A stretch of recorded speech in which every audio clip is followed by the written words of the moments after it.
नमस्कार. दिसते का JCB इथं असं खोदकाम चाललेलं आहे. पावसामध्ये कोण खोदकाम करतं? कलेक्टर साहेब तुम्ही सांगा. आता कलेक्टर साहेब तुम्ही मोठे आहात का महाबळेश्वर मुख्य अधिकारी मोठे आहेत सांगा मला.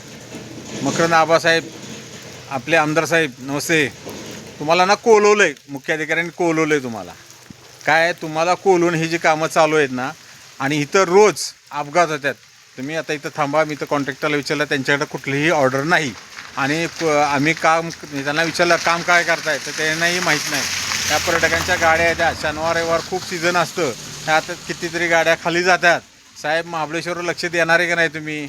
आणि पालकमंत्री आपण तिकडं कराडामध्ये मिटिंगा घेताय, जरा महाबळेश्वरला घ्या.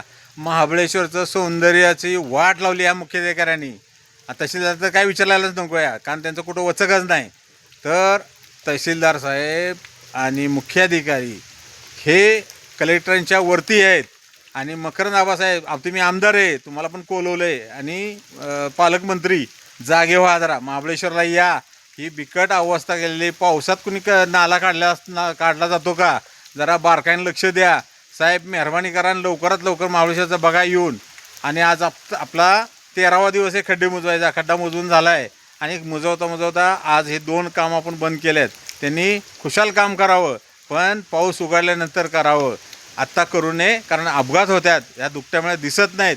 अनेक स्थानिकांना नाहक त्रास झाला आहे. साहेब तुम्ही जरा महाबळेश्वरला या, जागे व्हा.